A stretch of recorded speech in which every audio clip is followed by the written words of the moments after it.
Hello friends, मैं कौशलेंद्र प्रताप सिंह आपका अपने YouTube चैनल पर हार्दिक स्वागत और अभिनंदन करता हूं। आज हमारा टॉपिक है सामाजिक और धार्मिक सुधार आंदोलन। समाज और धर्म के सुधार के लिए चलाया गया आंदोलन जो कि आधुनिक इतिहास से लिया गया है।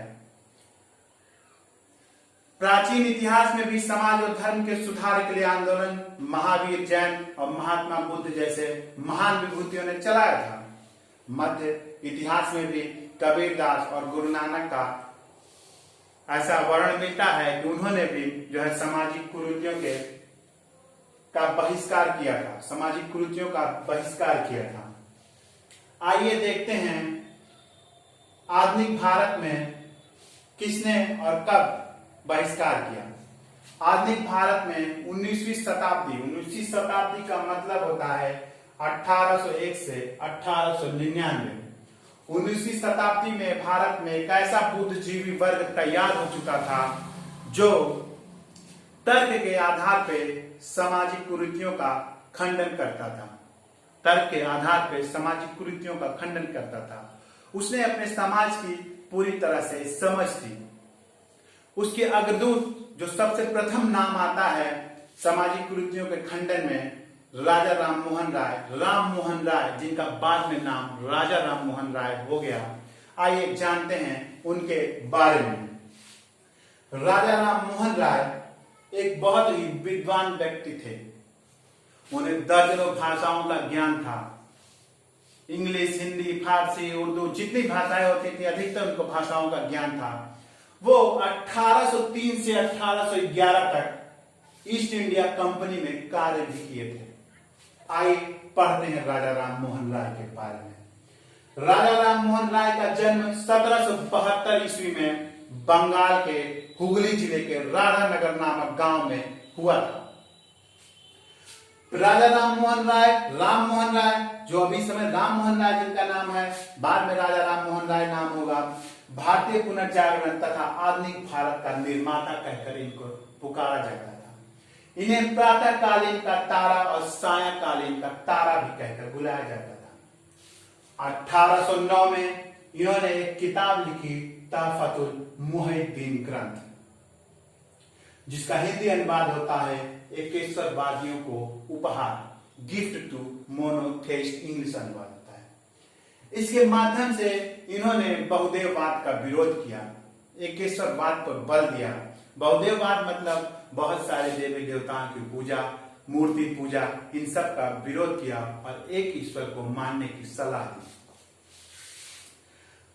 आप जैसे जानते हैं कि राजा राम मोहन राय ने सती प्रथा के उन्मूलन के लिए जो है बहुत आवाज उठाई थी और इनके आवाज उठाने से ही अंग्रेज शासक विलियम बेंटिक ने जो है सती प्रथा का खत्म किया था, सती प्रथा को समाप्त किया था। आइए देखते हैं कैसे सती प्रथा को समाप्त करने के लिए इनके अंदर लालसा जगी। 1811 इनके बड़े भाई जगमोहन की मृत्यु हो गई और उनकी पत्नी अलका मंजरी को, जो इनकी भाभी लगती थी, अलका मंजरी को सती होने के लिए मजबूर किया जाने लगा। तब उस समय इनकी आत्मा अंदर से झकझोर उठी कि एक महिला को कैसे, जिंदा महिला को जलाया जा सकता है, और इन्होंने उस समय से मतलब अपना विरोध और बढ़ा दिया सती प्रथा के प्रति। एक सवाल पूछा जाता है कि सती का पहला उल्लेख किस अभिलेख में मिलता है। सती का पहला उल्लेख एरन अभिलेख में मिलता है। आइए देखते हैं। 1815 में इन्होंने एक आत्मीय सभा की स्थापना की, जिसमें इन्होंने एकेश्वरवाद के प्रचार के लिए आत्मीय सभा जो है की स्थापना की। एकेश्वरवाद मतलब एक ईश्वर को मानने वाला, एक ईश्वर को मानने वाला मतलब समझ रहे हैं कि सिर्फ एक ही पर, मतलब एक ही शक्ति, बाकी कुछ नहीं, एक ही शक्ति सब कुछ है। 1816 में इन्होंने वेदांत सोसाइटी की स्थापना की, जिसको 1825 में वेदांत कॉलेज के रूप में बदल दिया। 1817 में हिंदू कॉलेज स्थापित करने में डेविड हेयर को सहयोग दिया। डेविड हेयर क्या था? डेविड हेयर एक घड़ी साज था, मतलब वो घड़ी बनाता था। उसको इन्होंने 1817 में उसके सहयोग से इन्होंने हिंदू कॉलेज की स्थापना किया। आज तो कभी कभी परीक्षा में ये प्रश्न पूछा जाता है कि किसके सहयोग से जो है इन्होंने हिंदू कॉलेज की स्थापना की। तो ये 1817 में डेविड हेयर के सहयोग से इन्होंने स्थापना की।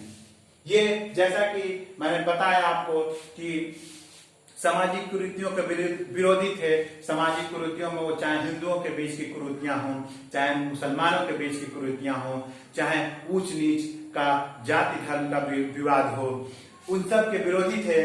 तो ऐसा जो है ईसाई लोग ऐसा सोचते थे कि ये ईसाइयों के धर्म को मान लेंगे, ईसाइयों को धर्म को मान लेंगे।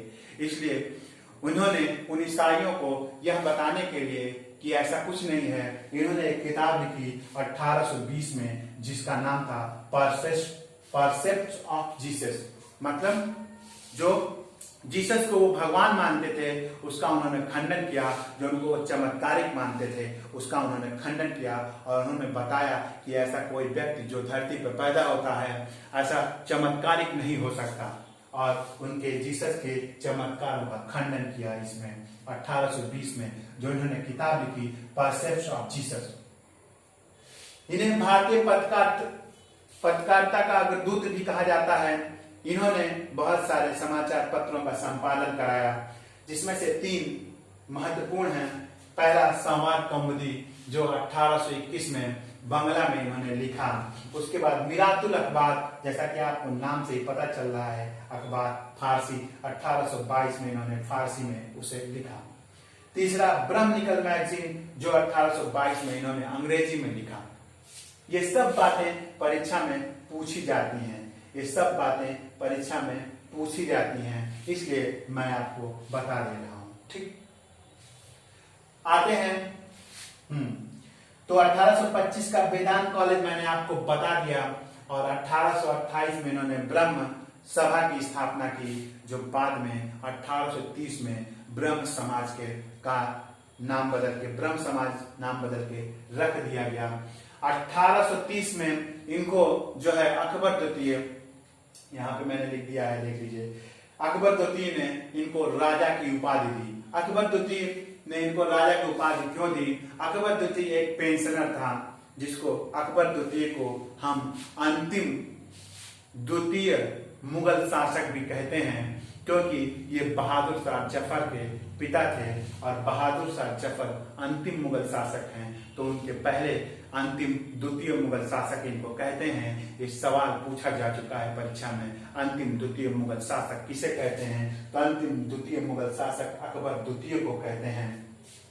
अकबर द्वितीय ने इनको जो है, ये पढ़े लिखे थे, विद्वान व्यक्ति थे, इनको ब्रिटेन भेजा, ब्रिटेन की सरकार से ये बात करने के लिए कि जो इनकी पेंशन है उसको सही से दी जाए, और इन्हें एक राजा की उपाधि दी। तब से इनका नाम राजा राम मोहन राय हो गया, और ये वहां पे ब्रिटेन गए, और 1833 में ब्रिटेन ब्रिस्टले में इनकी मौत हो गई। ऐसा मानना है कुछ विद्वानों का कि इन्होंने ईसाई धर्म को अपना लिया था, पर ऐसा कुछ नहीं है। ईसाई धर्म को इन्होंने नहीं अपनाया था, ब्रिटेन ईसाई अनुयायियों का गढ़ था। इसलिए जब इनकी वहां मृत्यु हो गई तो इनकी डेड बॉडी जो थी, इनकी मृत्यु शरीर जो थी, उसको जलाने की जगह पे वहां पे दफना दिया गया। इसलिए ऐसा कुछ लोग कहते हैं, पर ऐसा नहीं था। 1830 से 1833 के बीच में जब ये 1830 गए ब्रिटेन में, तब रामचंद्र बघीश को वहां का ब्रह्म समाज का संचालक बनाकर गए। पर जैसे ही इनकी मृत्यु हुई 1833 में रामचंद्र बघीश को हटा दिया गया, और द्वारकानाथ टैगोर ने वो ब्रह्म समाज के संचालक बन गए। द्वारकानाथ टैगोर 1833 से 1843 तक कार्यरत रहे। 1843 में देवेंद्रनाथ टैगोर ने जो है ब्रह्म समाज के संचालक बन गए, और इन्होंने जो देवेंद्रनाथ टैगोर थे वो जब बने नहीं थे, मतलब जब संचालक नहीं बने थे, 1843 में बने थे, तो 1839 में उन्होंने तत्वबोधिनी सभा की भी स्थापना की थी। यह भी क्वेश्चन पूछा जाता है कि तत्वबोधिनी सभा की स्थापना किसने की थी? तो देवेंद्रनाथ टैगोर ने 1839 में 1839 में किया था। बाद में केशव चंद्र को भी जोड़ लिया गया, और केशव चंद्र जो कि चाहते थे कि जो ब्रह्म समाज है इसका विस्तार हो, और वो बंगाल से बाहर उनके प्रयासों से इसका विस्तार हुआ। पर उनकी नीतियों से जो है देवेंद्रनाथ टैगोर को अच्छा नहीं लगता था। वैचारिक मतभेद था दोनों लोगों को। केशव चंद्र सेन की बातें और देवेंद्रनाथ टैगोर के बातें मैच नहीं करती थी, उनके विचार आपस में मिलते नहीं थे, इसलिए उन लोगों में वैचारिक मतभेद था। तो 1865 में ब्रह्म समाज दो भागों में बढ़ गया। सवाल ये भी पूछा जाता है कि बंगाल, मद्रास और बंगाल, कलकत्ता, बम्बई, कलकत्ता और मद्रास, बम्बई, कलकत्ता और मद्रास जो है, याद नहीं आ रहा था, बम्बई, कलकत्ता और मद्रास के बाहर किसके सहयोग से प्रचार प्रसार हुआ? तो बंगाल के बाहर, मैंने यहाँ लिखा हुआ बंगाल के बाहर क्षेत्रों के प्रचार प्रसार। पर वहां पे तब 3 प्रेसिडेंसियों में अंग्रेज ज्यादा शासन करते थे, तो ये जो है उसी तक मतलब ये सीमित था। तो उसके बाहर जो है, उसके बाहर इन्हीं के प्रयासों से जो है इन्हीं के प्रयासों से ब्रह्म समाज जो है फैला, प्रसार किया। तो 1865 में जो है जब विवाद हो गया इन लोगों के बीच में, तो 1865 में ब्रह्म समाज दो भागों में बट गया, एक आदि ब्रह्म समाज में और दूसरा ब्रह्म समाज ऑफ इंडिया। ब्रह्म समाज ऑफ इंडिया के संचालक केसी सेन हो गए और आदि ब्रह्म समाज के संचालक देवेंद्रनाथ टैगोर ही रहे। पुराने ब्रह्म समाज को आदि ब्रह्म समाज कहा गया। पर 1872 में जब केशव चंद्र सेन ने एक ब्रह्म मैरिज एक्ट या सिविल मैरिज एक्ट की स्थापना किया, ब्रह्म मैरिज एक्ट या सिविल मैरिज एक्ट की स्थापना किया, जिसमें बाल विवाह को मतलब बाल विवाह निषेध करने की कोशिश किया, बाल विवाह को रोका। पर यह गलती 1878 में स्वयं केशव चंद्र सेन कर बैठे और कूच बिहार के राजा से अपनी 13 वर्षीय पुत्री का विवाह कर दिया, जिससे इनके अनुयायियों के बीच विद्रोह हो गया और उन्होंने इनको मतलब बहिष्कृत करके एक नव विधानसभा की स्थापना किया। इस प्रकार से ब्रह्म समाज का खात्मा हो गया, अंत हो गया। आगे की कहानी को आगे की बातों को हम दूसरे वीडियो में देखेंगे। अगर आपको वीडियो पसंद आई हो तो please like, share and subscribe. Thank you.